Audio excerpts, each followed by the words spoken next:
Assalamualaikum wabarakatuh. Alhamdulillahi wa kafa wa salamun ala ibadihi alladhi istafa. Allahumma fassalli wa sallim wa barik ala sayyidina Muhammad imamil muttaqin wa qaidil juyushil muwahhidin wa ala alihi wa sahbihi wa man tabi'ahum bi ihsanin ila yaumiddin. Subhanaka la ilma lana illa ma 'allamtana innaka antal alimul hakim. Rabbi shrah li sadri wa yassir li amri wahlul 'uqdatam min lisani yafqahu qawli, amma ba'd.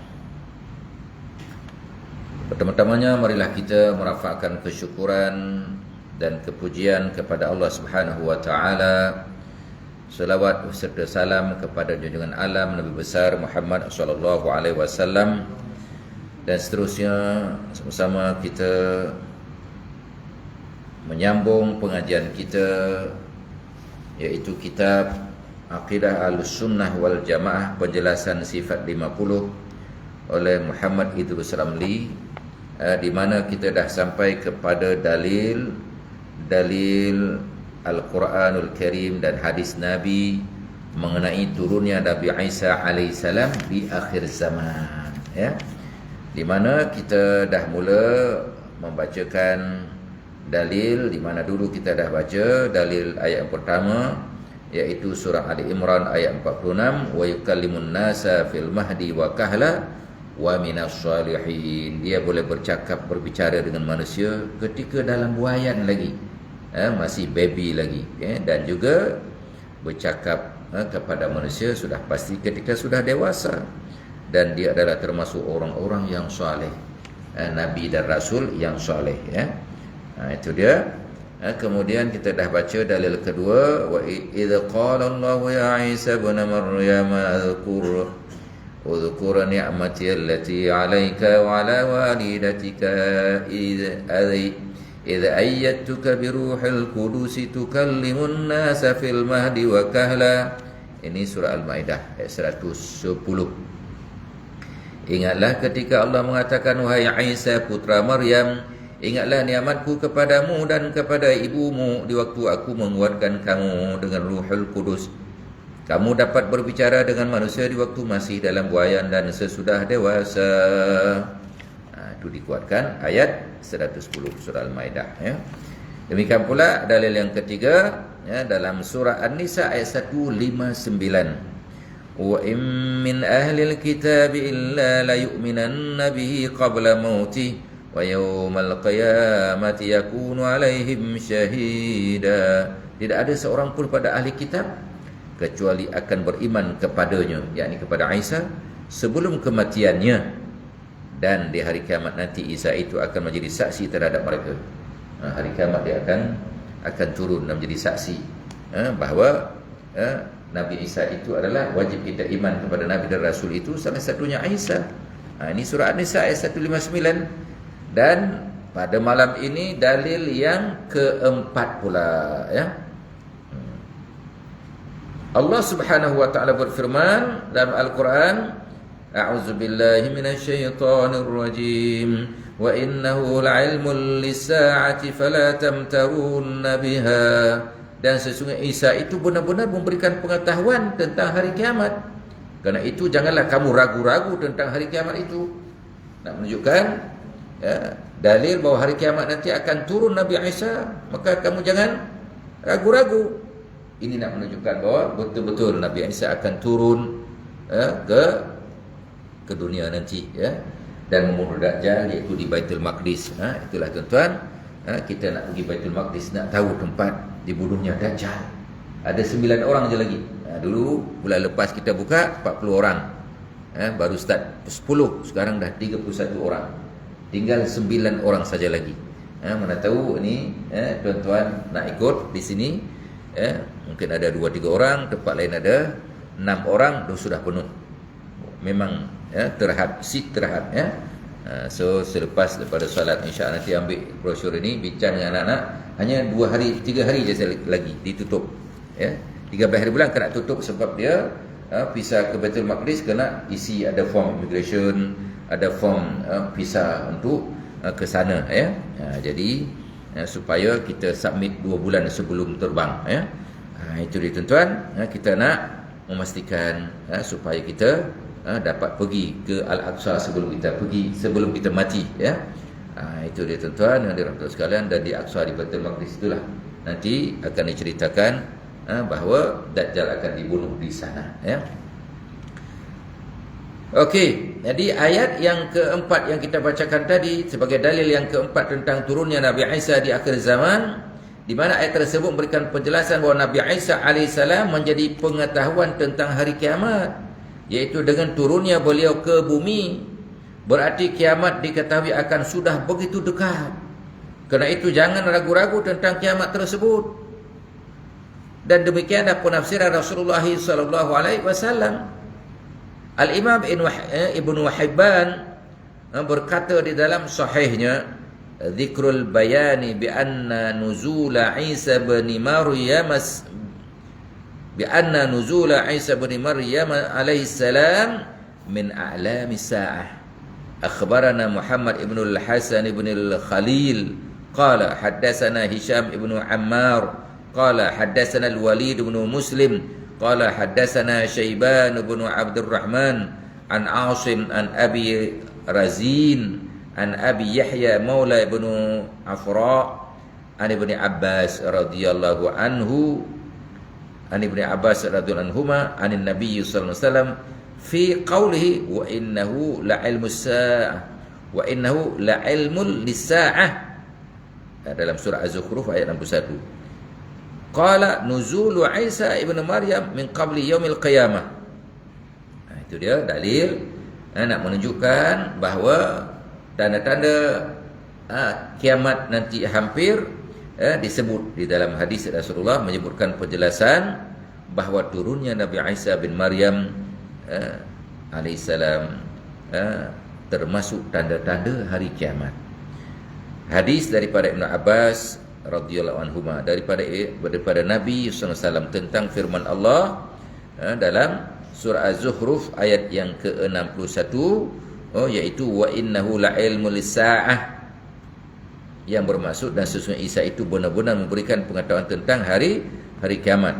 Dan Nabi bersabda di mana ayat ini wa innahu la'ilmul lis-sa'ah, artinya ialah Nabi bersabda turunnya Isa bin Maryam sebelum hari kiamat, ya. Itu tafsirannya. Demikianlah beberapa ayat Al-Quran yang menunjukkan bahawa Nabi Isa alaihissalam masih belum wafat sekarang ini. Dia ada di langit. Ayat Quran jelas-jelas menunjuk bal rafa'allah, ya. Nabi Isa tidak dibunuh. Wa ma qataluhu wa ma salabu walakin syubbiha lahum. Di mana Nabi Isa tidaklah disalib dan tidaklah dibunuh. Yang kena bunuh dan yang kena salib itu yang diserupai dengan Nabi Isa. Bal rafa'ahu Allah ilai, tetapi Allah telah menaikkan akan Nabi Isa ke langit, ya. Wa ma qataluhu yaqina, dan dia tidak dibunuh dengan yakin. Itu ayat Quran, tak boleh ragu, ya. Dan siapa yang mengatakan bahawa Nabi Isa disalib dan dibunuh, keluar dari Islam, murtad, syirik, keluar dari agama Islam kalau bertentangan dengan ayat Al-Quran, bertentangan dengan akidah Ahlussunnah wal Jamaah. Dia kena faham, ya. Itu dia tuan-tuan.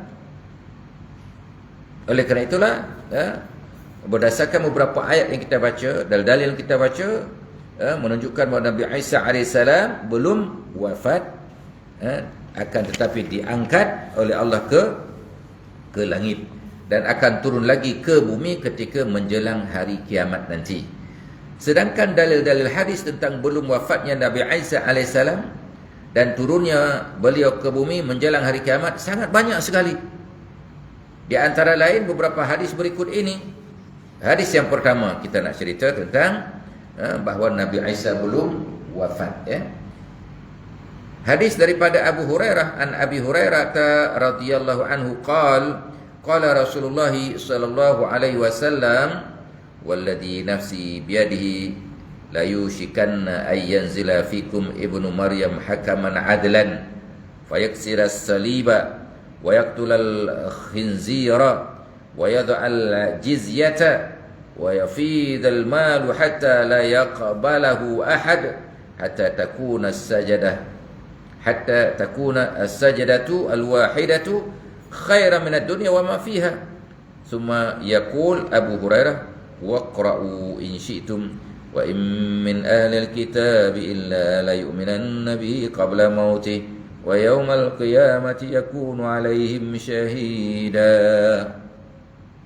Hadis daripada Abu Hurairah radhiyallahu anhu, Rasulullah SAW bersabda, demi dia yang menguasai diriku, sesungguhnya bahawa putera Maryam, yakni Nabi Isa AS akan turun di antara kalian, iaitu di antara orang-orang Muslim. Ia akan menjadi hakim yang adil bagi manusia ketika itu, dan akan mematahkan salib serta membunuh khinzir, membunuh babi. Ia akan menghapuskan jizyah, yakni pajak, teks, yang diambil pada non-Muslim yang berada di dalam perlindungan pemerintahan Muslim, dan juga akan mendatangkan kemakmuran sedemikian rupa. Maknanya ketika itu makmur, adil, sejahtera, yang begitu hebat, baldatun thayyibatun wa rabbun ghafur ketika itu, sehingga tidak akan ada orang yang mau menerima sedekah. Semua dah kaya, tak ada lagi orang fakir, makmur sangat. Itu dia tuan-tuan, hebat sangat ketika itu. Tidak ada orang fakir lagi, tidak ada orang miskin, malah tidak ada orang yang mau menerima zakat lagi. Zakat, sedekah semua tak ada lagi, sebab semua dah cukup, dah kaya, sehingga sujud satu kali ketika itu lebih baik pada dunia dan seisinya. Maknanya sujud kepada Allah, melakukan solat, dan ketika kita solat kita sujud sekali itu lebih baik daripada dunia dan isinya. Lalu Abu Hurairah berkata, bacalah jika kalian mau, iaitu surah An-Nisa ayat 159. Lalu Abu Hurairah berkata, bacalah jika kalian mau, iaitu apa dia? Ayat Al-Quran, wa in min ahli al-kitabi illa la yu'minanna bihi qabla mautihi wa yawmal qiyamati yakunu alaihim syahida. Itu dia yang bermaksud, tidak ada seorang pun pada ahli kitab kecuali akan beriman kepadanya, yakni kepada Isa sebelum kematiannya. Mana sebelum kematian Nabi Isa sekarang belum mati, dan kita kena beriman bahawa dia belum mati. Itu dia. Dan di hari kiamat nanti Isa itu akan menjadi saksi terhadap mereka. Itu dia surah An-Nisa ayat 159. Hadis ini diriwayatkan oleh Imam Bukhari dan Imam Muslim. Maknanya kitab yang paling sahih selepas Al-Quran, Sahih Bukhari dan Sahih Muslim. Itu dia tuan-tuan yang dirahmati oleh Allah Subhanahu wa taala sekalian. Dalil yang pertama, bahawa Nabi Isa belum mati. Ayat Quran kita dah baca tadi, Dan hadis ini membicarakan tentang turunnya Nabi Isa alaihissalam menjelang hari kiamat. Daripada teks ataupun redaksi hadis tersebut, yang perlu dijelaskan adalah sujud satu kali lebih baik pada dunia dan seisinya. Apa maksudnya tu? Maksudnya adalah umat Islam tidak ada yang mendekatkan diri kepada Allah dengan bersedekah, karena melimpahnya kekayaan pada saat itu. Akhirnya ibadah mereka adalah memperbanyakkan salat kepada Allah Subhanahu wa taala. Itu dia. Umat Islam tidak ada yang mendekatkan kepada Allah, sudah lara, sudah sia-sia sebab dah kaya raya. Jadi dah lupa kepada Allah Taala, kaya sangat, dah makmur sangat. Maka kalau ada seorang yang sujud, itu hebat sangat orang tu. Satu sujud lebih baik pada dunia dan isinya. Itu dia tuan-tuan. Itulah bahayanya kemakmuran, orang lupa kepada Allah Ta'ala. Maka kita pada sekarang kita pupuk diri kita, anak kita, cucu kita, ahli karya kita, supaya itu sentiasa sujud, sentiasa takwa, sentiasa ibadah kepada Allah Subhanahu wa taala. Hadis yang kedua, tentang apa dia, bahawa Nabi Isa belum wafat. An Abi Hurairah radhiyallahu anhu anin Nabi sallallahu alaihi wasallam qala al anbiya'u ikhwatun li'allatin ummahatuhum syatta wa dinuhum wahid wa ana awla an-nas bi Isa ibn Maryam li'annahu lam yakun baini wa bainahu nabiyyun wa innahu nazilun fa idza ra'aitumuhu fa'rifuhu rajulun marbu'un ilal humrati wal bayad alaihi saubani mumassarani ka'anna ra'sahu yaqturu wa illam yusibhu balalun fayadukku saliba wa yaqtulul khinzira wa yada'ul jizyata wa yada'un nasa ilal islam wa yuhlikullahu fi zamanihil milala kullaha illa al-islam wa yuhlikullahu fi zamanihil masih ad-dajjal summa taq'al amanatu 'alal ardi hatta tarta'al usudu ma'al ibli wan namaru ma'al baqari wadh-dhi'abu ma'al ghanami wa yal'abu as-sibyanu bil hayyati la tadurruhum wa yamkusu 40 sanah summa yutawaffa wa yusalli alaihi al-muslimuna wa yarfinunahu.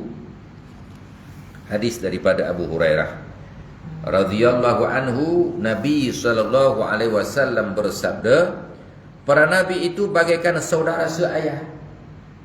Ibu mereka berbeza-beza. Tengok, nabi ini macam seayah, ibu je yang berbeza-beza.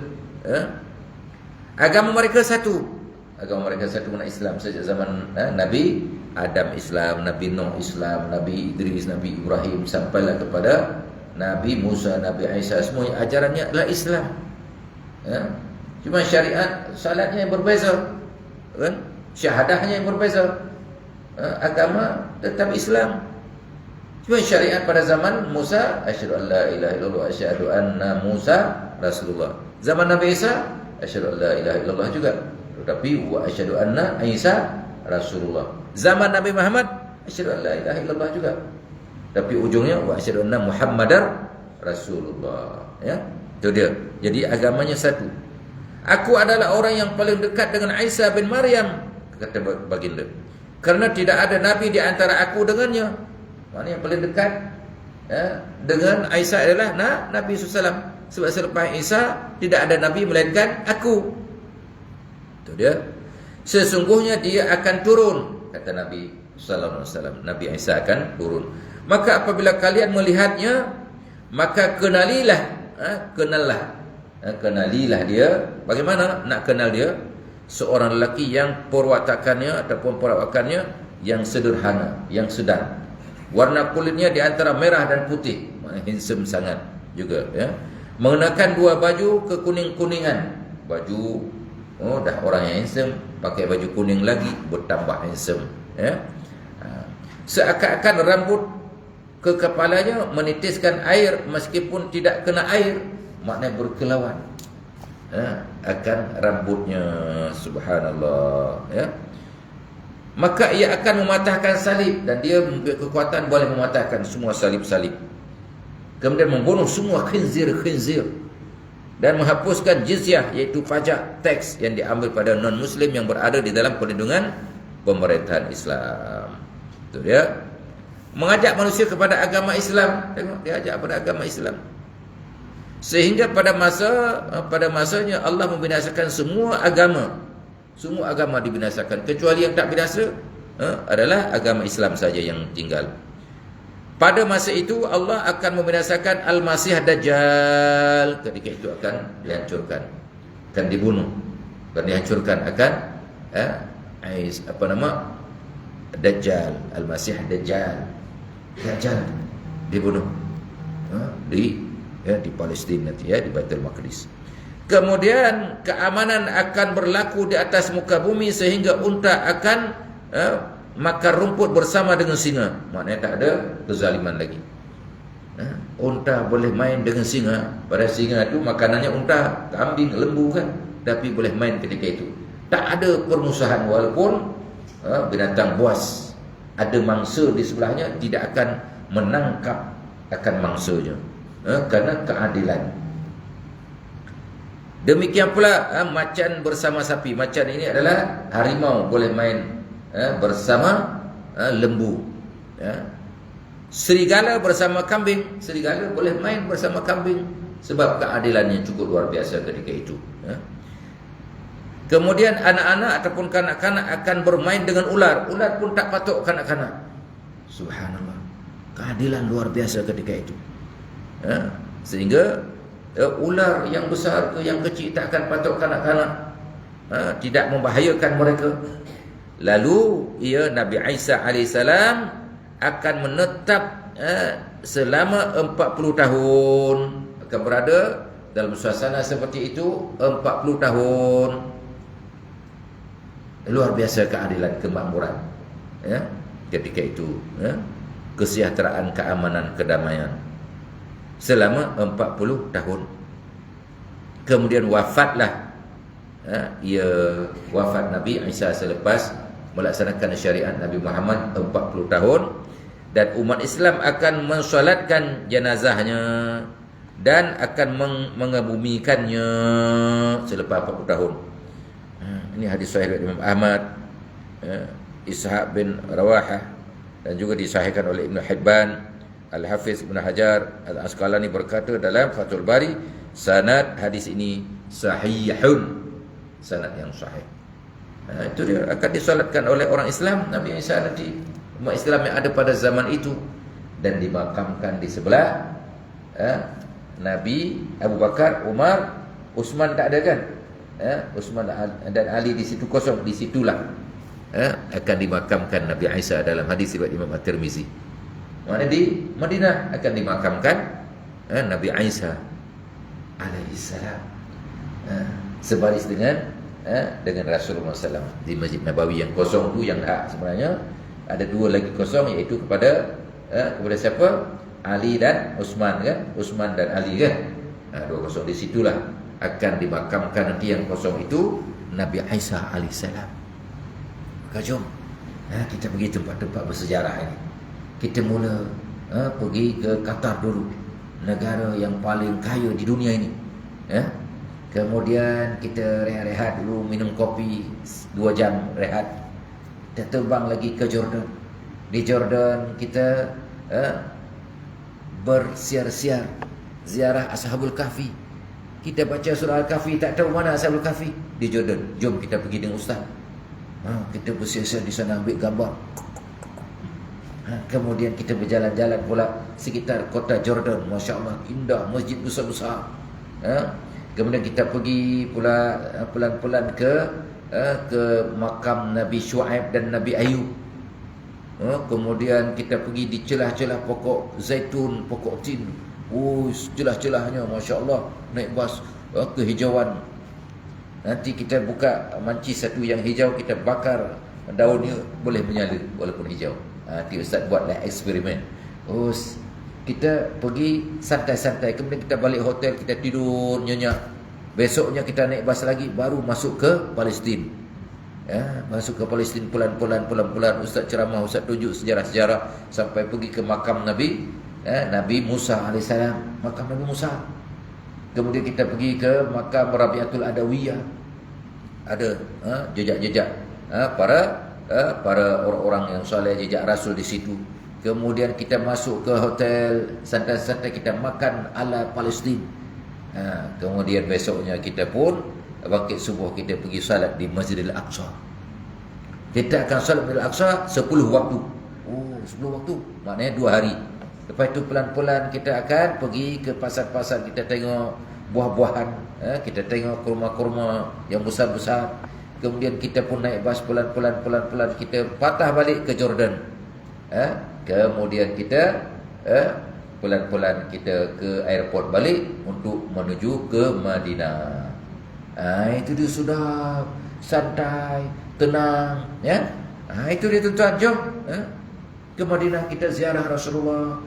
Kita ziarah Abu Bakar, Umar, Uthman, Kemudian kita ziarah Masjid Quba, kita ziarah Masjid Qiblatain, kita ziarah Uhud, kemudian kita ziarah tempat-tempat berziarah tentang peristiwa Khandaq, dan kita beli kurma di kebunnya, bukan di pasar, di kebun betul.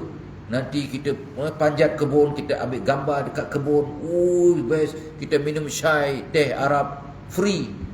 Kemudian pelan-pelan kita pun naik bas pergi ziarah tempat-tempat sekitar dengannya. Kemudian kita balik ke hotel. Kemudian kita 5 hari ada di Madinah, ulang alik ke masjid, dapat pahala 1000, Masya Allah. Kemudian hari yang ke-6 kita pakai ihram, kita menuju ke Mekah. Kita sampai di Bir Ali, kita pakai ihram. Kita niat ihram, pakai ihram di hotel lah.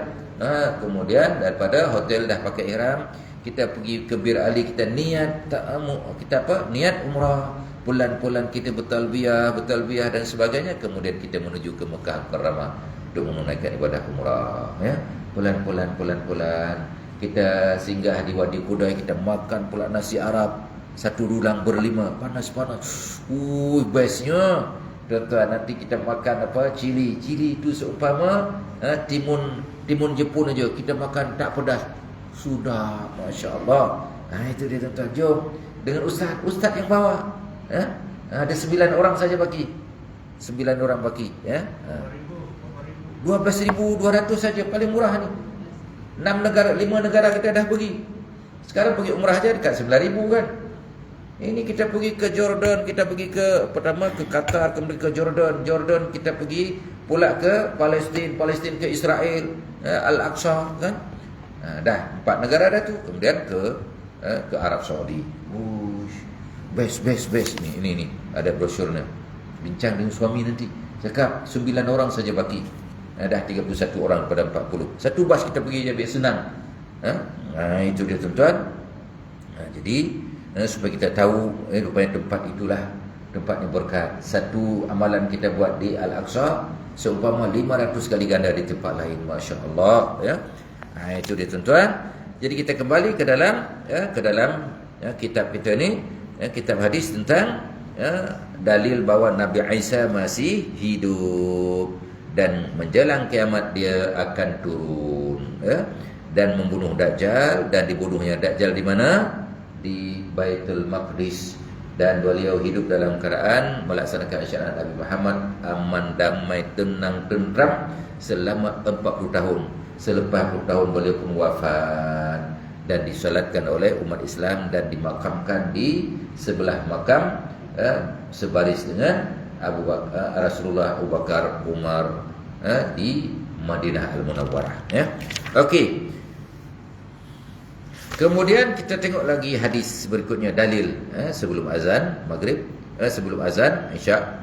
Hadis yang ketiga, an Abi Hurairah radhiyallahu anhu qala Rasulullah sallallahu alaihi wasallam walladhi nafsu Abil Qasim biyadihi la yanzilanna Isa bin Maryam imaman muqsitan wa hakaman adlan falyaksiranna as-saliba wal yaqtulanna al-khinzira wa la yuslihanna dhatal baini wa la yudhibanna ash-shahna'a wa la yu'radanna 'alaihi al-malu fala yaqbaluhu summa la in qama 'ala qabri faqala ya Muhammad la ujibannahu.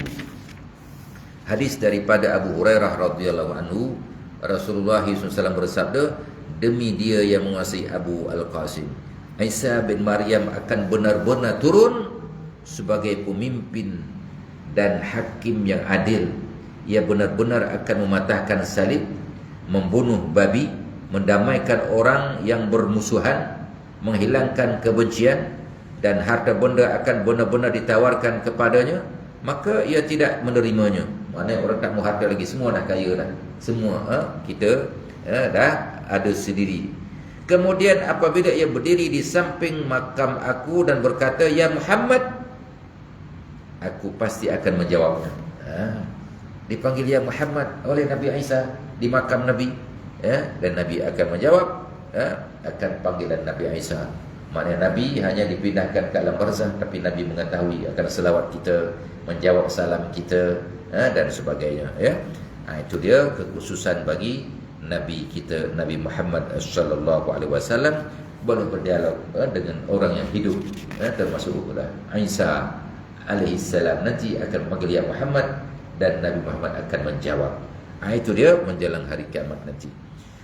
Dalil yang keempat pula tentang turunnya Isa dan menyatakan bahawa Nabi Isa belum mati dan akan turun di akhir zaman. Dalil yang keempat hadis Hudzaifah bin Asid radhiyallahu anhu an Hudzaifah bin Asid al-Ghifari radhiyallahu anhu qala ittala'a an-nabiy sallallahu alaihi wasallam alaina wa nahnu natadhakar faqala ma tadhakarun qalu nadhkuru as-sa'ah qala innaha lan taquma hatta tarawna qablaha 10 ayat fadhakara ad-dukhan wad-dajjal wad-dabba wa tulu'u asy-syamsi min maghribiha wa nuzul Isa bin Maryam alaihi salam wa Ya'juj wa Ma'juj wa salasata khusufin khasfun fil masyriq wa khasfun fil maghrib wa khasfun bi jaziratil arab wa akhiru dhalika narun takhruju minal yaman tatrudun nasa ila mahsyarihim. Itu dalil seterusnya bahawa tanda-tanda kiamat itu di antaranya ialah ada 4 tanda. Hadis daripada Hudzaifah bin Asid al-Ghifari radhiyallahu an, Nabi SAW keluar daripada kami ketika kami sedang bertukar-tukar fikiran dengan bincang-bincang. Ketika itu tiba-tiba muncul Nabi di tengah-tengah kami. Lalu Nabi bersabda, apa yang kalian bicarakan? Mereka berkata, kami membicarakan hari kiamat. Lalu Nabi SAW bersabda, sesungguhnya kiamat tidak akan terjadi sehingga sebelumnya kamu melihat 10 tanda-tanda. Nabi SAW menyebutkan di antaranya ialah dapat asap berkepul, dukhan. Yang kedua Dajjal bermarah aja lela. Dah keluar Dajjal, itu tanda kiamat. Yang ketiga dabbah, binatang hewan keluar pada bumi, binatang yang pelik. Yang keempat matahari terbit daripada barat. Biasa keluar sekarang pada timur. Bila kiamat menjelang, matahari akan keluar pada arah barat. Kemudian yang kelima turunnya Nabi Isa ibnu Maryam alaihissalam. Manakala yang keenam Ya'juj dan Ma'juj pula keluar. Yang ketujuh tiga gempa bumi yang besar. Longsor besar ini maknanya gempa bumi yang besar, kehancuran yang besar, iaitu gempa bumi di timur, gempa bumi di barat, dan gempa bumi di semenanjung Arab. Dan yang terakhir pada demikian itu adalah api yang keluar pada negeri Yaman yang mengiring manusia ke tempat mahsyar mereka. Hadis riwayat Imam Muslim, Imam At-Tirmizi, Imam An-Nasa'i dan Ibnu Majah. Hadisun sahihun. Itu nak menunjukkan tanda-tanda hari kiamat, tuan-tuan dan puan-puan. Maka hadis ini ataupun hadis di atas ini membicarakan tentang tanda-tanda besar terjadinya hari kiamat. Hanya saja dalam redaksi ataupun dalam teks di atas 10 tanda-tanda tersebut tidak disebutkan sesuai dengan urutan kejadiannya. Berikut ini keterangan 10 tanda-tanda di atas. Ada keterangan apa dia? Yang pertama asap tersebut, asap yang berkepul tadi yang keluar. Asap tersebut maksudnya adalah asap yang menyelimuti bumi selama 40 hari yang mengakibatkan orang kafir seperti orang yang mabuk. Sementara orang-orang mukmin hanya seperti diserang pilek ataupun demam saja. Flu je sikit. Orang kafir macam mabuk. Kena asap tersebut 40 hari. Itu dia asap uraiannya. Yang kedua keluarnya Dajjal yang buta sebelah untuk menguji keimanan dengan membawa syurga dan neraka. Akan tetapi syurga yang dibawanya adalah neraka dan neraka yang dibawanya adalah syurga. Maknanya syurga yang dibawa itu bagi kita ni macam neraka. Tapi neraka yang dibawanya macam syurga kepada orang tak beriman. Itu dia. Yang ketiga keluarnya binatang besar pada masa Al-Mahdi, pada masa Nabi Isa AS dan setelah matahari terbit pada barat. Manakala yang keempat turunnya Nabi Isa AS untuk membunuh Dajjal dan yang kelima keluarnya Ya'juj dan Ma'juj yang akan meminum air di muka bumi. Lalu manusia mencari perlindungan daripada mereka bersama dengan Nabi Isa alaihissalam. Kemudian Allah mengirimkan ulat-ulat pada tengkuk-tengkuk mereka yang akan membunuh mereka sehingga muka bumi menjadi bau. Bau apa? Bau bangkai yang begitu busuk. Sebab apa? Sudah mati Ya'juj dan Ma'juj ini. Itu dia tuan-tuan. Sehingga selepas itu didatangkan hujan, banjir, kemudian dihanyutkan bangkai-bangkai tersebut, lalu dikeluarkan cahaya matahari dan kering semula. Itu dia yang kelima. Yang keenam, matahari terbit pada barat. Pada saat itu seluruh manusia akan beriman kepada Allah. Pada hari itu keimanan seseorang tidak bermanfaat kecuali orang yang beriman sejak sebelumnya. Maknanya kalau nak beriman masa itu tak diterima lagi, sebab matahari dah keluar daripada arah barat. Yang ketujuh, 3 longsor besar. Longsor besar ini adalah tanah runtuh disebabkan dengan gempa bumi, iaitu di timur, di barat dan semenanjung Arab. Maknanya seluruh dunia dah gempa bumi ketika itu serentak. Ini merupakan 3 tanda. Dan last sekali api yang kepada negeri Yaman yang menyebabkan manusia meninggalkan rumah mereka dan mencari tempat perlindungan. Kejadian ini terjadi sebelum hari kiamat. Dalam sebahagian riwayat dalam hadis ada angin yang melemparkan manusia ke lautan. Ini tanda ke-10. Itu dia tuan-tuan yang dirahmati sekalian. Begitulah tanda-tanda hari kiamat ini. InsyaAllah sidi akan datang kita akan khatam, dan kita tinggalkan hadis yang kelima mengenai tanda-tanda besar hari kiamat, akan turunnya Nabi Isa dan Nabi Isa belum mati, supaya sahabat-sahabat kita yang masih cuti di kampung kerana berkorban, kan, korban lembu, kemudian dah penat merebahkan lembu, penat makan daging dan sebagainya, kita akan habiskan dan khatamkan kitab kita ini pada siri yang akan datang sebelum pergi Palestin. Pergi Palestin bulan 9. Ini kita khatam bulan 8. So ini lepas salat Isyak, ambil ini satu, bincang dengan suami. Nak pergi Palestin bersama ustaz, ada 9 orang lagi. Kalau tak pergi Palestin, umrah biasa pun ada, yang 6,000 ada, yang 5,000 dah habis. Yang 5,000 itu sebut umrah rahmah, program rahmah, kan 5,000 dah habis. 1,000 seat kita buka dah habis. 3 hari je, itu dia.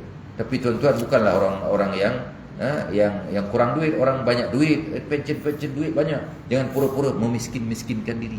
Ada duit kita gunakan untuk beribadah supaya kita dapat menikmati akan kisah-kisah menarik ini, menambahkan dan meneguhkan iman kita untuk menambahkan amalan, dan bawa cucu-cucu. Itu dia tuan-tuan, yang mudah-mudahan diberkati oleh Allah Subhanahu Wa Taala. Dan masuk waktu 3 minit lagi. Jadi kalau ada soalan-soalan ni sebelum kita habiskan, silakan. Ada 3 minit lagi untuk soalan kepada tuan-tuan sebelum azan. Bila azan nanti kita dengar azan supaya dapat syafaat Nabi, dan selepas itu kita solat sunat qabliyah Isyak, dan kita solat Isyak berjamaah. Ada soalan ke? Okey. Penting sangat tuan-tuan, sama dalam live ini siapa nak ikut, jom. Satu lagi apa yang paling penting, ustaz saya bekerja tak ada duit lagi tapi nak bayar, boleh. Kita pergi dulu, bayar kemudian boleh, melalui kerjasama Makbul Travel dengan Bank Simpanan Nasional, boleh saja. Ini package 12,290 kan, tapi pinjaman boleh jadi dapat 200,000, boleh guna untuk bayar rumah dan sebagainya. Itu dia. Syarat gaji yang kalau masih bekerja dengan kerajaan gaji 1,500. Kalau bekerja dengan swasta gaji 3,000. Boleh jumpa ustaz, dan nanti kita akan bawa tuan-tuan untuk tanda tangan dengan Bank Simpanan Nasional. Pergi ibadah dulu, bayar kemudian, boleh. Dalam majlis fatwa sudah mengharuskan. Kalaulah hutang untuk dunia, beli rumah, beli kereta, semuanya boleh kan? Takkan tu beribadah umrah tak boleh. Itu kepentingan akhirat. Itu dia tuan-tuan, ini penting. Nak beli kereta untuk dunia ni boleh. Malah sekarang korban kita, daripada sekarang kita kumpul ataupun kita hutang, hutang dulu, beri korban kemudian bayar sikit-sikit pun sah, boleh. So banyak benda-benda ibadah untuk memudahkan kita beribadah. Syarat kita mampu bayar, itu je. Ya. Sekian. Jadi tenang tuan-tuan, saya tak ada duit, rupanya ada cara. Pergi dulu, bayar kemudian. Pergi bayar 300 je dengan ustaz. Ustaz bagi beg 3 beg 4 beg. Lepas tu berurusan dengan makbul, dibawa ke bank simpanan nasional sini, settle. Jom kita jalan. Kita dengar azan dulu, lepas itu boleh ambil ni kepada tuan-tuan, bincang dengan suami isteri ya. Saya bagi kepada muslimat dah senyum macam nak pergi. Assalamualaikum warahmatullahi wabarakatuh.